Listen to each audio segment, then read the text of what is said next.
Bueno, yo tenía ganas de hablar en español, pero me agarró un resfrío bárbaro y una alergia. No, tomé un montón de medicinas, estoy un poco emborrachado con las medicinas, entonces mejor hablar em português.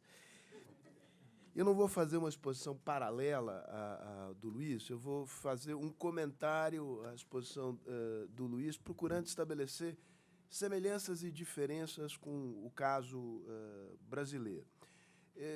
Começo chamando a atenção para o fato de que tanto a eleição de Manuel López Obrador no México, quanto a de Bolsonaro aqui, embora de signos políticos distintos, elas resultam de um processo, no caso brasileiro, mais agudo do que no México, mas, de todo modo, processo de uma enorme frustração de expectativas.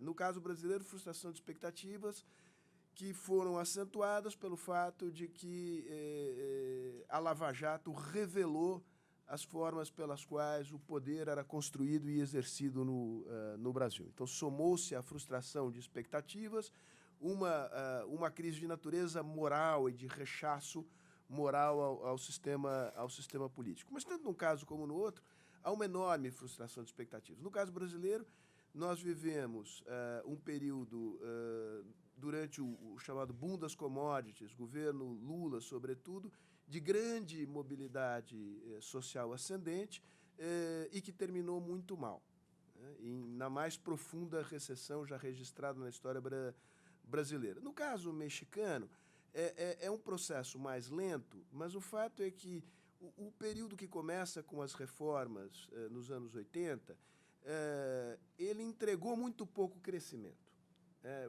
O crescimento médio do México ao longo desse período, em termos per capita, em que pese uma série de avanços que o México conseguiu lograr, é um crescimento relativamente baixo, sobretudo comparado com o período áureo do México dos anos 50, 60. Isso, de um lado, despertou expectativas pela integração da sociedade mexicana à sociedade global. Os Estados Unidos passam a ser uma espécie de modelo de aspiração, não só das classes médias mexicanas, mas também das suas classes baixas. Parte dessa expectativa se cumpre com o fluxo migratório, mas o fato é que o México não entrega, em termos de crescimento, as expectativas despertadas na sua população. Soma-se a isso o fato de que a guerra contra as drogas desencadeada por Felipe Calderón em 2006, por razões conhecidas, faz explodir a violência no México. Então, essa é uma sociedade profundamente golpeada, profundamente insegura, profundamente frustrada nas suas expectativas. O Brasil, vocês melhores do que eu, sabem de que é um caso ainda mais agudo deste fenômeno. Fenômeno que a gente pode relacionar com um cenário mais amplo.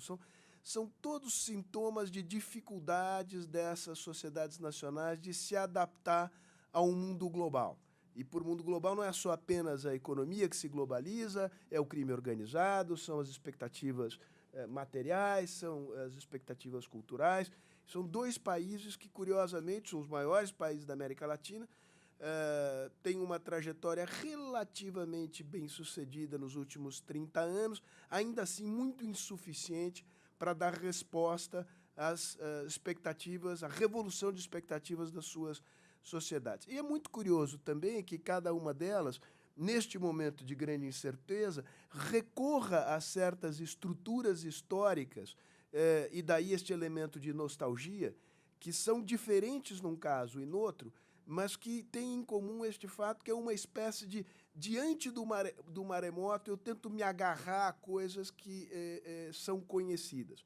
No caso mexicano, é uma espécie de volta, nostalgia dos anos 60. Né? Nesta figura do AMLO, do Manuel López Obrador, que, como diz o Luiz, é um priista dos velhos anos 60.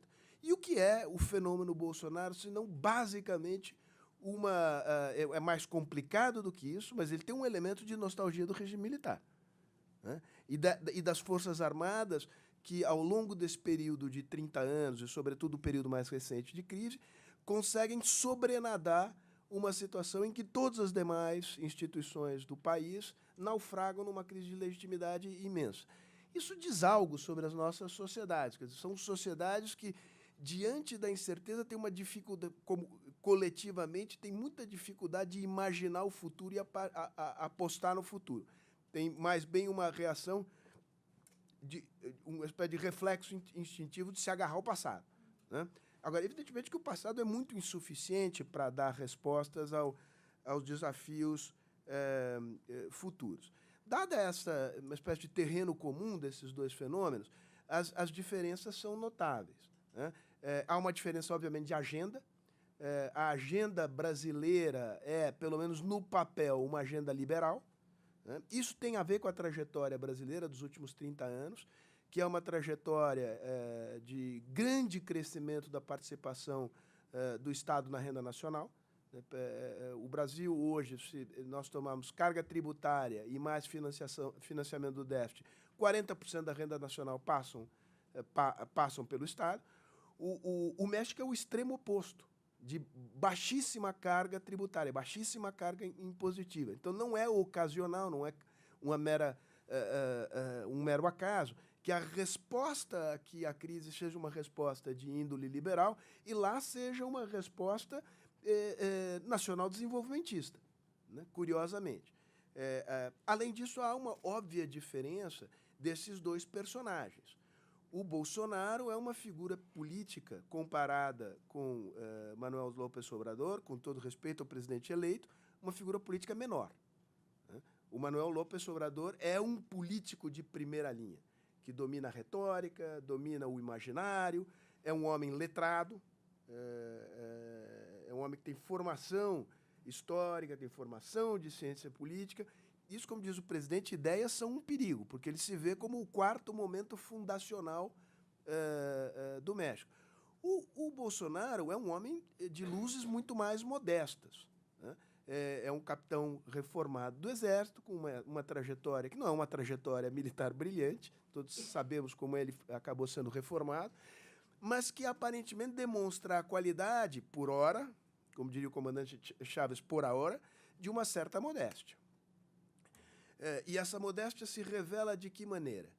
Ele compôs um governo que é um governo em que altas patentes militares ocupam as posições-chave de poder, com exceção da área econômica, que foi entregue a uma equipe de economistas liberais formadas em Chicago, lideradas por Paulo Guedes. O que, curiosamente, eu não estou dizendo que é a mesma coisa, a circunstância é muito diferente, mas é a fórmula do governo Castelo Branco, né? Que, aliás, não foi um mau governo, do ponto de vista de reformas no Brasil, né? Mas em circunstâncias muito, muito diferentes. A questão que se levanta no caso brasileiro, como se levanta no caso mexicano, é que se essa criatura que está se formando cai lá, tem adequação a este ambiente que está dado. Não é um ambiente que vai ser alterado, né? A globalização, o presidencialismo de coalizão aqui, são realidades que, não importa a vontade dos governantes, estão colocadas. As condições de governabilidade do governo Bolsonaro são extraordinariamente mais difíceis do que de López Obrador. Isso, por um lado, é uma desvantagem, por outro lado, é uma enorme vantagem, porque aqui os checks and balances, os freios, os veto powers que existem no sistema brasileiro são extraordinariamente mais poderosos. Maioria no Congresso no Brasil é muito difícil de fazer. Um Congresso extraordinariamente fragmentado como que nós temos. Pela primeira vez, o Morena, que, ao contrário do caso Bolsonaro, que não vem ao poder na crista de um partido, o Morena é um movimento partido, mas é uma força que tem enraizamento social e político. O Morena tem maioria absoluta no Congresso mexicano, o que é uma mudança de paradigma no caso mexicano. O Morena, o Movimento de Renovação Nacional, que é o partido Não, o nosso Moreira aqui tem horizontes mais modestos e complicados. A situação aqui é muito diferente. nós vivemos num regime multipartidário, que o Congresso tem muitos poderes, é muito difícil formar maioria, nós temos uma federação em que este quadro descrito pelo Luiz, de uma capacidade de controle sobre os estados, não se repete no Brasil, embora os estados estejam muito fragilizados do ponto de vista fiscal. Então, há diferenças muito importantes do ponto de vista dos personagens, das bases de apoio desses personagens, das agendas desses personagens e das condições de governabilidade de cada um deles. Mas uma coisa é certa: haja sucesso no governo Bolsonaro, ou haja insucesso, haja sucesso no governo Manuel López Obrador, ou haja insucesso, para lembrar uma velha música brasileira, nada será como antes. Quer dizer, nós não tem volta, nós estamos vivendo uma quebra estrutural dos modelos políticos nesses dois países. Não haverá o restabelecimento, creio, nem de uma hegemonia do tipo PRI, como houve no passado, a menos que o Luiz me convença do contrário, nem um formato, digamos, em que você tem 3 partidos mais ou menos equipotentes, como foi a experiência mais recente no México. E no Brasil, como o presidente gosta de dizer, o nosso tempo acabou. Quer dizer, o tempo da estruturação do sistema político brasileiro em torno de 2 grandes opções, PT, PSDB, não é isso que vai acontecer. Haja sucesso ou insucesso do governo Bolsonaro. Então, nós estamos entrando, e aí é preciso ter modéstia, em um território não mapeado. Não mapeado. Dizer que nós sabemos, no caso brasileiro, como funcionará a relação de um governo com a tamanha presença militar, que tem uma agenda de reformas ambiciosa, com o Congresso, eu não posso dizer como vai funcionar, porque eu nunca vi isso na minha vida. E creio que nenhum dos senhores haja visto. Quando eu vi ontem a nomeação, é claro que o job description pode haver, mas há um óbvio esvaziamento da figura do chefe da Casa Civil. O Onyx manda no governo bem pouquinho, né? E a coordenação será feita com os partidos por um general que tem uma biografia impressionante, né? Mas que jamais tratou com os partidos. Eu me pergunto se nós estamos transitando de um presidencialismo de coalizão para um presidencialismo de coação, né? O que não é uma hipótese inteiramente absurda, porque mas é apenas uma hipótese, né? Mas é uma hipótese que é preciso ser contemplada, porque é uma coisa tão peculiar, o fenômeno diante do qual a gente está, que fazer previsões taxativas, independentemente das intenções iniciais dos atores. Quem conhece a dinâmica do poder e da política sabe que as intenções iniciais são umas, os resultados a longo prazo são outros.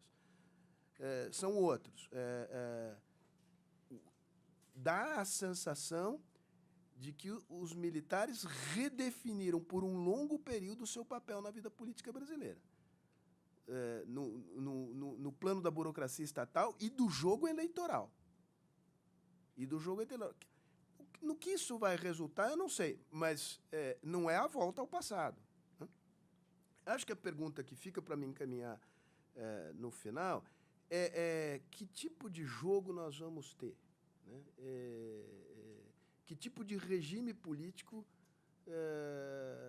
estão nascendo nesses 2 países, num momento em que o mundo começa a experimentar regimes que não são regimes nitidamente autoritários, mas que também não cabem inteiramente no figurino das democracias liberais típicas. São regimes híbridos, né? Eu não estou falando isso com pavor, nem com, né? Mas, digamos, com honestidade intelectual e com abertura intelectual, a gente tem que contemplar um menu de possibilidades, que ainda não é pré-definido. Para terminar, uma palavra sobre política externa. A meu ver, parece claro que existe uma perspectiva de ganhar tração à relação bilateral no plano econômico, porque isto acho que vai ao encontro, pelo menos no caso brasileiro, esta equipe que está entrando é uma equipe que quer intensificar correntes de comércio. Não é aumentar o superávit comercial, é intensificar as correntes de comércio e os fluxos de capital. Então, faz todo sentido ampliar a parceria com o México. No plano multilateral, Salvador, eu posso dizer aqui com maior liberdade do que lhe é dado, em função das suas atribuições, pelo menos até agora. As perspectivas de cooperação no plano multilateral, que requerem, primeiro, valorização do âmbito multilateral, valorização desses temas, valorização da perspectiva de cooperação. As chances dessa agenda andar para frente são muito baixas. São muitíssimo baixas. Quer dizer, na composição de forças do governo brasileiro, gente como nós não temos espaço. Não sei no caso do México. Então, eu acho que a gente está diante de uma situação que a vantagem de ser derrotado politicamente é que você pode se dedicar mais à criatividade intelectual e olhar isso com um certo distanciamento possível de observador e dizer, puxa, que interessante, né? Eu tenho um componente, eu sou 50% judeu, mas eu não herdei o traço da paranoia. Muito provavelmente, ao longo da história, eu teria me dado muito mal, porque não teria tomado as providências a tempo. Mas eu acho que a gente está diante de fenômenos que são de surgimento de realidades híbridas que ainda é muito difícil de decifrar, mas em que o peso do nacional sobrepujará em muito a capacidade de cooperação no âmbito multilateral. Dito isto, espero não ter me excedido, termino e reassumo as funções aqui de coordenador da mesa, oferecendo a palavra a quem queira dela fazer uso. Muito obrigado.